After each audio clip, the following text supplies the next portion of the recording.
Fundamental के इस course में आज का हमारा टॉपिक है रैम एंड रोम।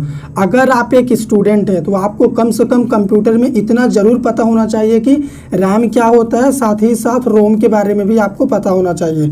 तो सबसे पहले हम आपको what is RAM full explanation मतलब रैम के बारे में बताएंगे। रैम क्या होता है, ठीक है। RAM stands for random access memory. RAM का फुल नेम होता है random access memory. It is a volatile memory also known as direct access memory. RAM एक वोलाटाइल मेमोरी है। तो यहाँ पे वोलाटाइल का मतलब क्या होता है कि जब तक पावर सप्लाई होगा तब तक रैम में डेटा रहेगा। जैसे ही पावर कट होगा आपका जो भी डेटा रैम में था वो इरेज हो जाएगा।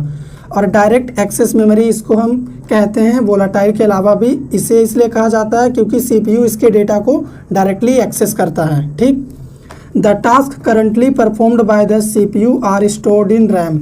सीपीयू जो भी टास्क परफॉर्म कर रहा होता है, कंप्यूटर ऑन होने के बाद हम जो भी काम कर रहे होते हैं सीपीयू के थ्रू कंप्यूटर में, वो सारा काम का जो स्टोरेज होता है, जितनी भी मेमोरी लगती है वो रैम प्रोवाइड करता है। और जितने भी टास्क परफॉर्म कर रहे होते हैं उसका जो भी स्टोरेज चाहिए होता है वो रैम में ही स्टोर होता है आके, ठीक है। रैम ही उसको मेमोरी प्रोवाइड करता है। तो आप यहाँ पे बोल सकते हैं कि बिना रैम के हम कंप्यूटर सिस्टम में कुछ भी काम नहीं कर सकते।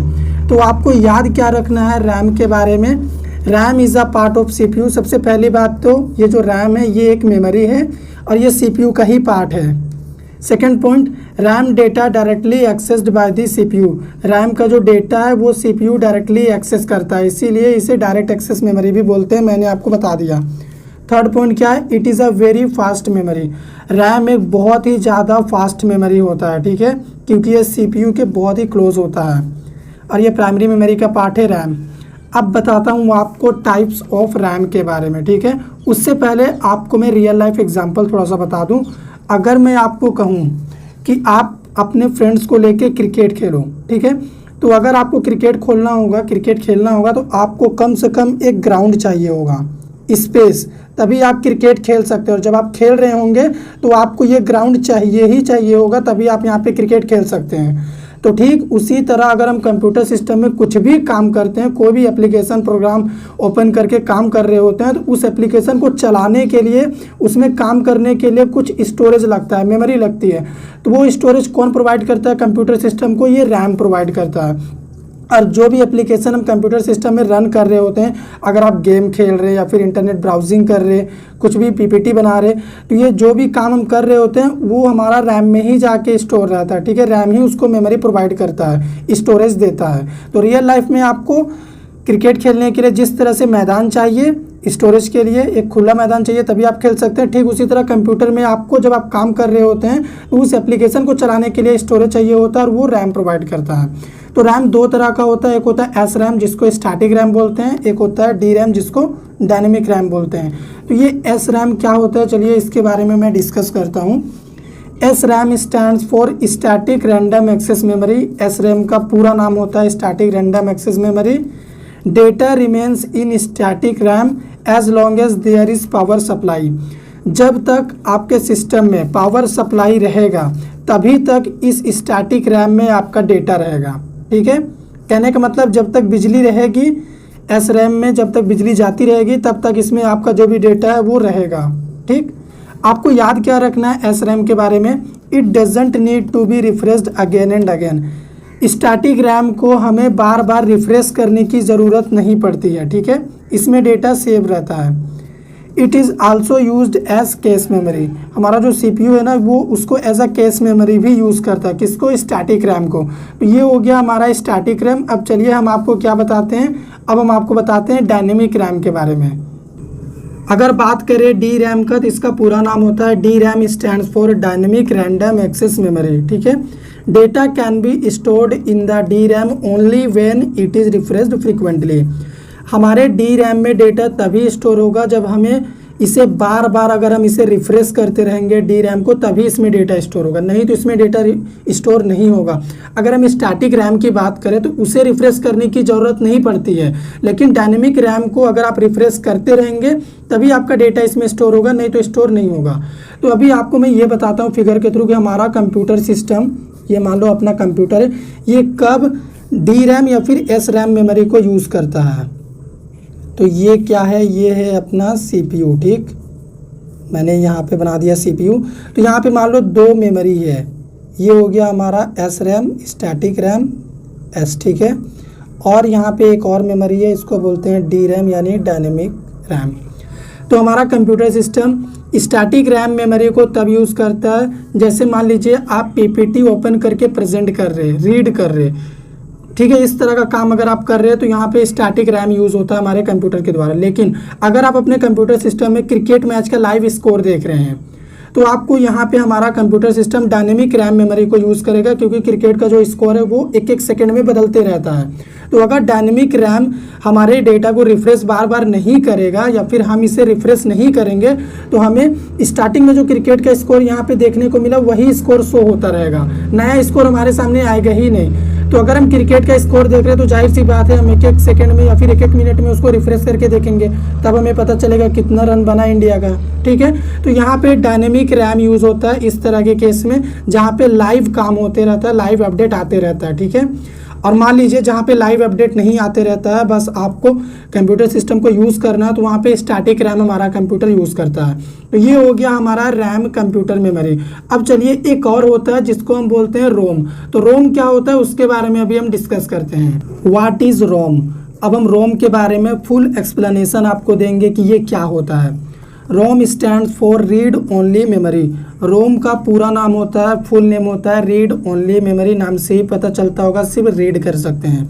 इन this memory we can only read but can not write on it. ROM में क्या होता है कि हम सिर्फ इसके डेटा को रीड कर सकते हैं और इसमें राइट नहीं कर सकते हैं, ठीक है, इसीलिए तो इसका नाम है read only memory. ROM data is permanently during creation of information.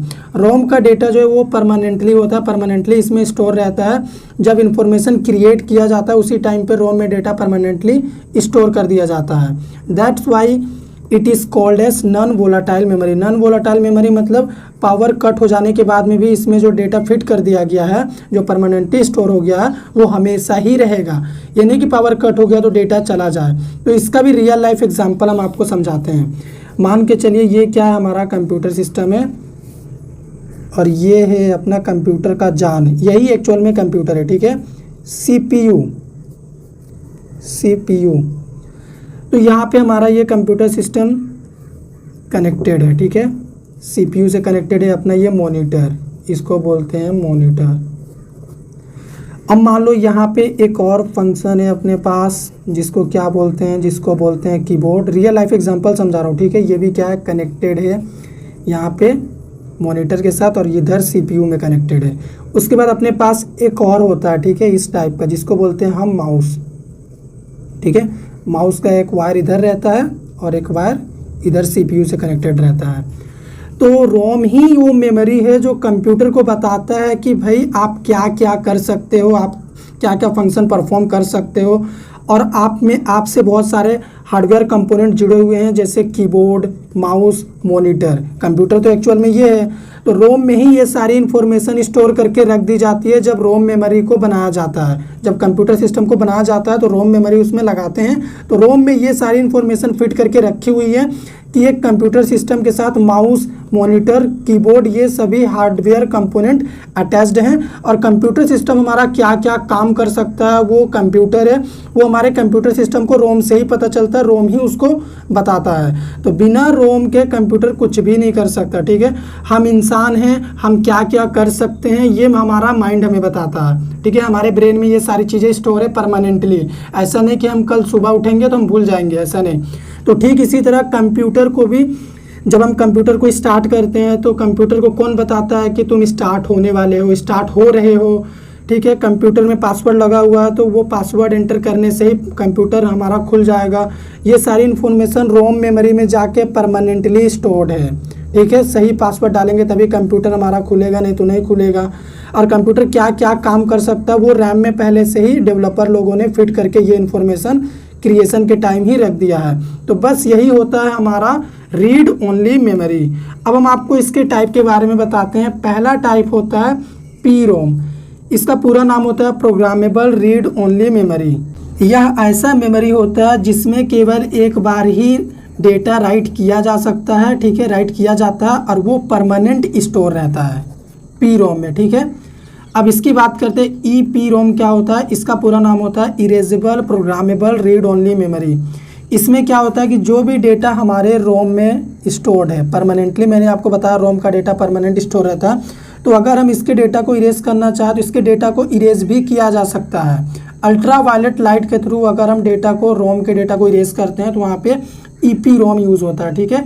EEPROM ultra violet light के थ्रू रोम के डेटा को इरेज करता है, इसीलिए इसका नाम है erasable programmable read only memory.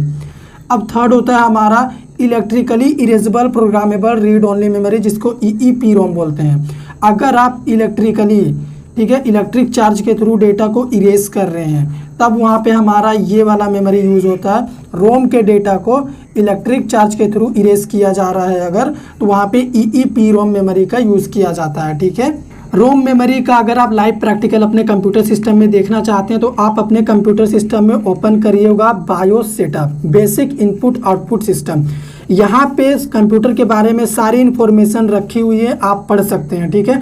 तो ये जो इन्फॉर्मेशन कंप्यूटर सिस्टम में, हर कंप्यूटर सिस्टम में स्टोर रहता है, तो ये रोम में ही ये इन्फॉर्मेशन स्टोर करके रखा गया है, ठीक है, जिसको हम बायोस सेटअप ओपन करके देख सकते हैं, पढ़ सकते हैं। तो अगर आप कंप्यूटर स्टार्ट कर रहे हैं तो वहाँ पे डिलीट बटन प्रेस करिएगा तो आपका बायोस सेटअप ओपन हो जाएगा। हर कंप्यूटर का अलग अलग होता है ओपन करने के लिए बायोस सेटअप, और यहाँ पे जो भी डेटा परमानेंट लिखा गया वो रोम मेमोरी में स्टोर है। तो ये हो गया रोम का लाइव प्रैक्टिकल। तो मैंने आपको रियल लाइफ एग्जांपल के थ्रू रैम और रोम क्या होता है बढ़िया से समझा दिया है। अब आपकी जिम्मेदारी बनती है कि इसे शेयर करें। वीडियो पसंद आया हो तो लाइक करिए, चैनल को सब्सक्राइब कर दीजिए।